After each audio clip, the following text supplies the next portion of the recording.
छत्रपती शिवाजी महाराज आणि छत्रपती संभाजी महाराज यांच्याबद्दल आक्षेपार्ह वक्तव्य करून इतिहास संशोधक इंद्रजीत सावंत यांना धमकावणाऱ्या प्रशांत कोरटकरला अटक करण्यात आली आहे। तेलंगणातील मंचिर्याल इथल्या रेल्वे स्टेशन जवळून त्याला अटक करण्यात आलेली आहे। पोलिसांची टीम कोरटकरला कोल्हापुरात आणणार असून त्यानंतर जिल्हा न्यायालयामध्ये त्याला हजर केलं जाईल।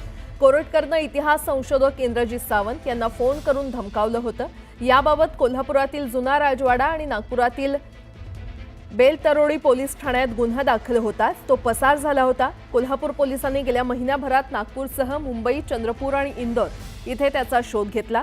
अखेर तेलंगणातून त्याला अटक करण्यात आली आहे।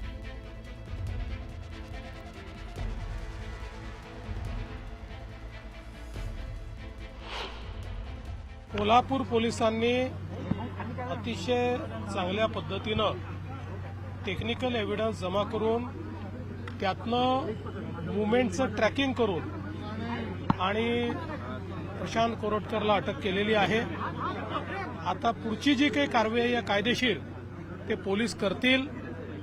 कुठल्याही परिस्थितीमध्ये या महाराष्ट्रामध्ये आमचं आराध्य दैवत छत्रपती शिवराय यांचा अपमान हा खपवून घेतला जाणार नाही। त्याच्या घराला पोलीस प्रोटेक्शन असताना तो एकतर तेलंगणा हवाई मार्गे गेला, एक तर तो बाय रोड गेला। मग दोन्ही मार्ग जर त्यांना अवलंबले असतील तर एक महिना त्याच्या अटकेला का लागला, उशिरा का होते? पण तेलंगणा पोलिसांनी जर त्याला अटक केली असेल तर पुढची प्रक्रिया एवढी भयंकर असली पाहिजे किंवा त्याला इतका वचक बसला पाहिजे। त्याच्या माध्यमातून महाराष्ट्र सरकारने संदेश दिला पाहिजे महाराष्ट्रातल्या प्रत्येकाला की उद्या चालून छत्रपती शिवाजी महाराजांबद्दल असा रात्री 12 वाजता दारू पिऊन कोणी अपशब्द वापरत असेल, अशा प्रकारे कोणाला धमक्या देत असेल, अशा प्रकारे राजमाता जिजाऊ साहेबांचा अपमान करत असेल, शंभूराजांचा अपमान करत असेल तर असा भामटा हा देशद्रोहापेक्षा कमी गुन्हेगार नाही। अशा चिल्लर माणसानं एक महिना आमच्या कोल्हापूरची भाषेत बोलायचं झालं तर तंगवातंगवी केली, ही खूप मोठी गोष्ट आहे। आणि एका विकृत इतिहास सांगणाऱ्या व्यक्तीला अटक झालेली आहे आणि त्याबद्दल समाधान आहे। पण इथून पुढे जाऊन जोपर्यंत कायदेशीररित्या अशा व्यक्तीला शिक्षा होत नाही तोपर्यंत हा लढा चालूच राहील। आणि आता या संदर्भात अधिक माहिती देत आहेत आमचे प्रतिनिधी ज्ञानेश्वर साळोखे आपल्यासोबत जोडले गेलेले आहेत। ज्ञानेश्वर, प्रशांत कोरटकरला तेलंगणामधून अटक करण्यात आलेली आहे। आज त्याला कोल्हापुरात आणून न्यायालयामध्ये हजर केलं जाईल, काय अपडेट?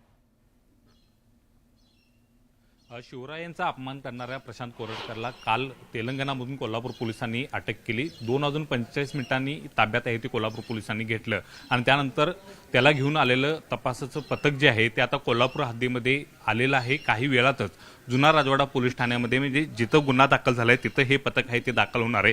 या सगळ्या पार्श्वभूमीवरती कोल्हापूरमध्ये कडक असा पोलीस बंदोबस्त आहे तो तैनात केलेला आहे। खरं तर कोरटकर विरोधात रोष आहे तो शिवप्रेमींच्या मध्ये आपल्याला पाहायला मिळते। गेल्या महिनाभरापासून आहे तो कोरटकर फरार होता आणि त्याला तपासासाठी आहे ते पोलीस पथके वेगवेगळ्या ठिकाणी रवाना झाली होती। अखेर तेलंगणामध्ये तो कोल्हापूर पोलिसांना आढळून आला आणि कोल्हापूर पोलिसांनी त्याच्या मुसक्या आहेत त्या आवळल्या आहेत। त्यानंतर आता जुना राजवाडा पोलीस ठाण्यामध्ये कोल्हापूर पोलिसांचं पथक त्याला घेऊन काही वेळातच दाखल होणार आहे। त्याच्या अटकेची प्रक्रिया जी आहे ती याच पोलीस ठाण्यामध्ये जिथं गुन्हा दाखल झाला त्या जुना राजवाडा पोलीस ठाण्यामध्ये आहे ती पार पडणार आहे। आणि त्यानंतर त्याला वैद्यकीय तपासणीसाठी CPR रुग्णालय या ठिकाणी येणार आहे आणि त्यानंतर 12च्या दरम्यान आहे ते त्याला कोर्टामध्ये हजर करण्यात येणार आहे आणि कोर्टामध्ये हजर केल्यानंतर त्याला जेल होणार की बेल होणार हे पाहणं महत्त्वाचं असणार आहे। मात्र कोल्हापूर पोलिसांचं हे सगळ्यात मोठं यश म्हणावं लागेल। विविध पथकं आहेत ती गेल्या महिनाभर कोल्हापूर पोलिसांची मागावरती त्याच्या होती, मात्र तो कोल्हापूर पोलिसांना सापडत नव्हता। अखेर त्याने काल उच्च न्यायालयामध्ये सुद्धा